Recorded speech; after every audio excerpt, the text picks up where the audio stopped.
Bloody heck, I have a lot of super talented painters on this channel. Austin is buzzing with some crazy talented people, and today is no exception. Meet Koby Hyde.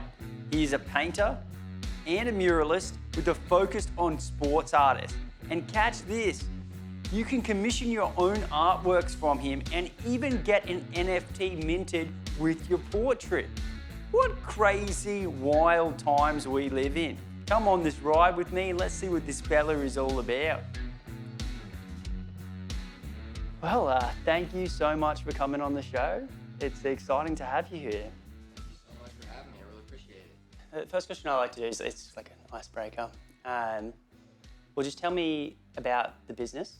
Tell me about what you're doing, your venture, and yeah, what are you up to? Alrighty. So my name's Koby Hyde. Art by Koby is my business name.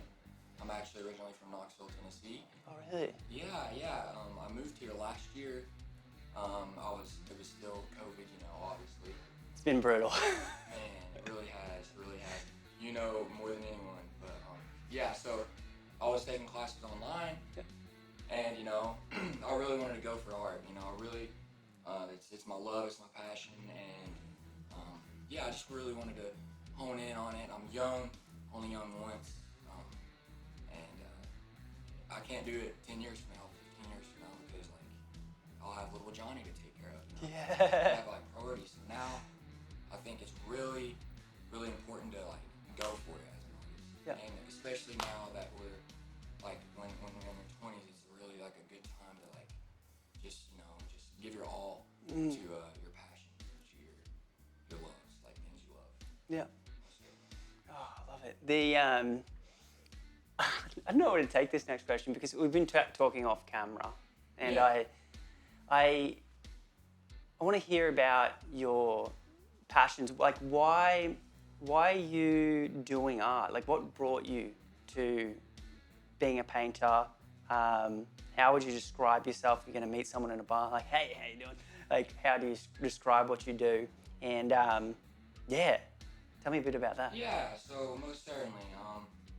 Starting off, I've just in college. I started the Art by Koby, just custom art. Yeah. Basically anything. My motto is whatever you want, that's what you need, or whatever you want, that's what you get. Yeah. Almost said my slogan incorrectly, but yeah. So I was just basically doing anything that anyone wanted, just do paintings for people. But I've always really been passionate about sports. I played my whole life growing up, huge sports fan. And that's what, my whole life, I would just draw sports figures. That's my love, and I just love to do it. And recently, I've been getting a lot of opportunities to actually do just mainly sports art for people. So it's really amazing that, and really, it's just a blessing that I used to just draw pictures of my favorite athletes, and now I'm getting to paint pictures for my favorite athletes. Yeah. So it's just amazing. I want to keep the ball rolling in Austin. It's a great place for art. It's a great place for sports. But there's not really any sports art around. And I feel like I can go ahead and declare myself the sports artist of Austin, because I don't think there's anybody else doing that. And why not? I love that. What sport were you playing when you were growing up? So I played football, basketball, and baseball. I loved it all, but honestly, I'll literally watch chess, man. It's just the spirit of it, just the competition. I don't know. It's just something I'm really drawn to. Yeah. Growing up in East Tennessee, the Tennessee Volunteers, it's just everything. So basically, my whole life, that's all I've known is sports. Yeah. So it's really special that I can implement art in that as well. And with my sports art, I think it's my mission for my sports art is to bridge the gap between sports fans and art lovers.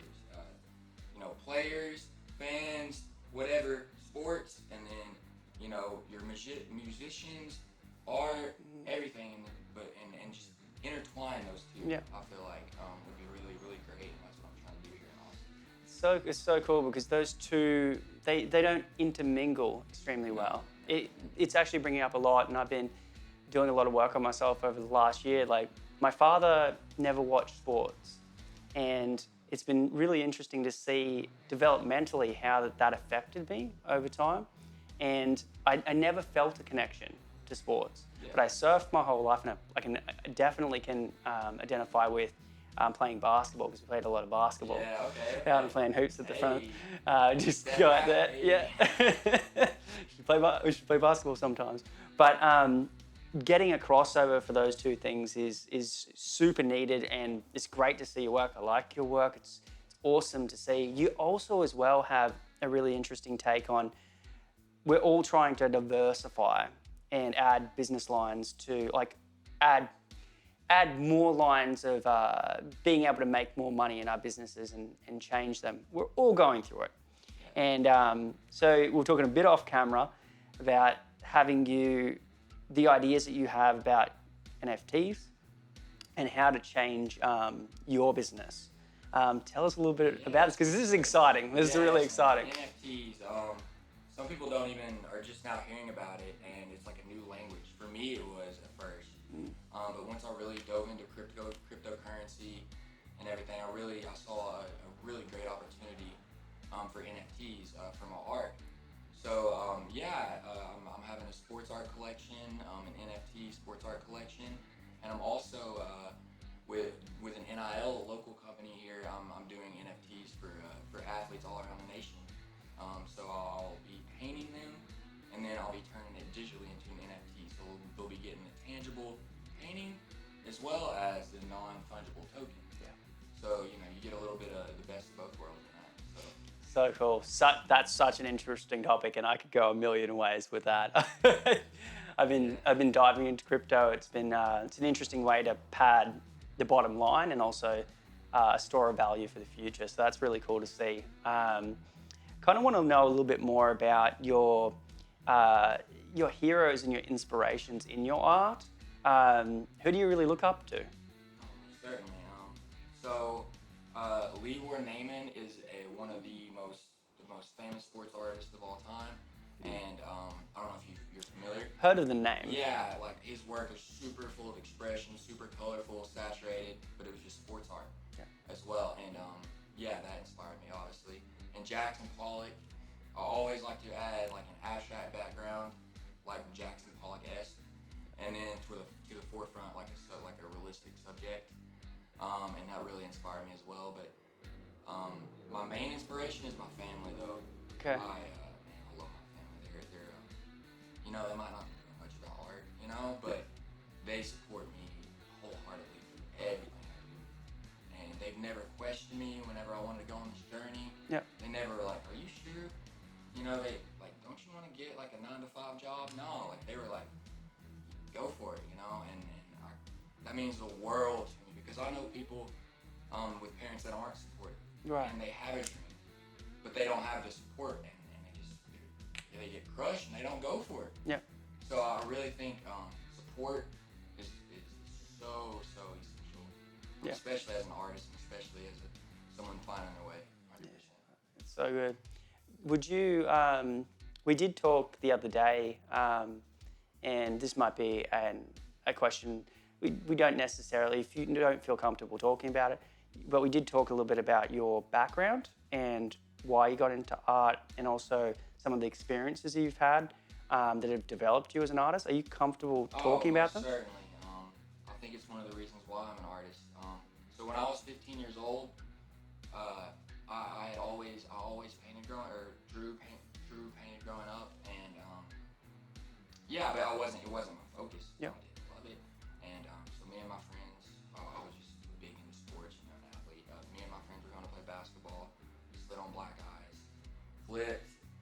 Everyone was fine, but long story short, I was in a coma, and they thought I'd wake up any minute, but the minutes kept on stacking on one another, and then the days turned to hours, and then finally, they had put a trach scar in me, or a tracheotomy in me, and a stomach tube, and I was in a coma. So I really, once again, honing back on support and things like that. Like, my community really supported me. They made shirts for me, made wristbands, had like a prayer vigil for me, and eventually I opened my eyes. 6 days. I was in a coma for 6 days, man. But I had to relearn how to do everything. I had to relearn how to walk. I had to relearn how to eat. I had to relearn how to draw. Yep. I had to relearn how to do everything. And when you have a brain injury, you kind of your coordination, it messes up your coordination. So I tried to go back and play baseball, which I did successfully, but I just didn't have any coordination, and I knew the future that wasn't the future for me because I had no coordination, right? So that's where I really found art. Basically, like I fell in love with it since like after that. It was a way of coping, healing, knowing like I'm not that anymore. I'm not athletic anymore. You know, I'm not that athlete as I once was. But it was a way of coping, and it really helped me through. And I just fell in love with it. I stick with it, and here I am. So yeah, it's amazing, man. It's amazing. Yeah. It is. Thank you for sharing. It's really There's really brave. There's always a light at the end of the tunnel. You just gotta keep digging, and sometimes you don't see that light, but if you keep digging, you will see that light. You just gotta keep on keeping on. Is there, outside of your creativity, outside of your artwork, it's so encompassing for all of us. Like we're so transfixed on whatever our expression is, and we often don't have hobbies, which is to our detriment. Do you have things outside of your creativity that you love doing? You did mention sports, but Sports. what do you love to do? Oh, I love. It's for your fans. It's for your fans, like, so they can get to know you. Most certainly. I love to go outdoors. Austin, be perfect place for, I love to go kayaking. I love to go hiking. Pretty much, I sound like an Austinite, right? Like I'm fit right in. But yeah, I love nature. Love outdoors. Fitness is really a big component, and I like to cook as well. Yeah.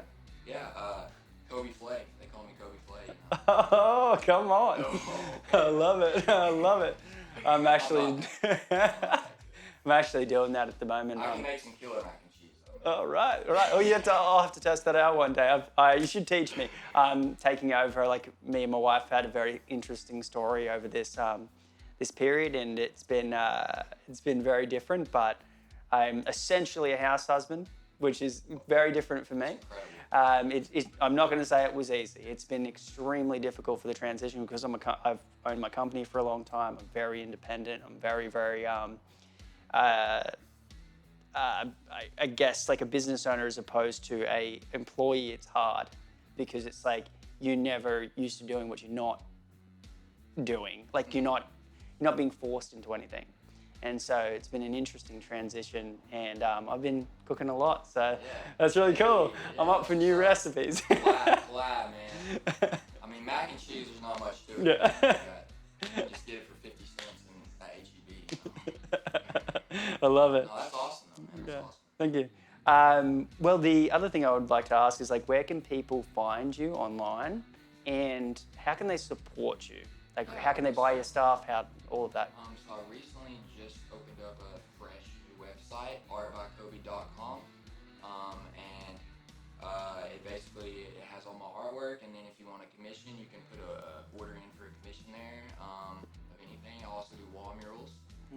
So basically, anything you want, you just submit it to me on my website, or you can find me at Koby Hyde 89 on Instagram as well. So. Fantastic. I absolutely love it. That's great. I'm so glad. The only other thing I wanted to ask before I let you go is just, I'm pretty sure that's the painting that you were painting when I met you. Is it? Is that? Process, man. Yeah? Was that was at Convergent Arts with Zachary? Yeah. I had actually not just started it, but I was in the making, in the middle of the first few layers. I love it. Tell me about that particular piece. Yeah, so basically Muhammad Ali, the greatest of all time, and his phrase, float like a butterfly, sting like a bee, right? So you have the butterflies in there to represent floating, the bees to represent the sting, and I have the honey dripping down to represent that when bees produce honey, they get the job done, right? That means they're doing what they're supposed to, right? Yeah. Well, he's a champ. He's doing what he's supposed to do. Like, so the bees are producing. The bees are making honey as well. So I got honey dripping going on. Yeah, so I like to add a lot of symbolism in my pieces, even if something isn't like the painting doesn't relate to it. I like to make a relation to it. Yeah. To build like a relationship with that piece. Yeah. Like for instance, Bryson DeChambeau right here. So yeah, he's swinging a golf club, but if you really dig deep into it, he's hitting the golf club, but he's weary, hoping for a good shot, hoping for a good ball, and that in life that can be retained to life. Sometimes you just gotta shoot your shot, put your shot out there, and you just gotta hope for the best. So it's great. I love to hear process. I love to hear process. I love to hear the behind what makes great art, and that process and the thought behind it is, especially with painting, because you can add elements differently than you can add it in photography, unless it's digital. But the elements that you're adding, and I really love it. The messaging is really cool. So I'm glad everyone's been able to experience it. Super happy to thank you for coming on, basically. Yeah, awesome. Check out his stuff, everybody.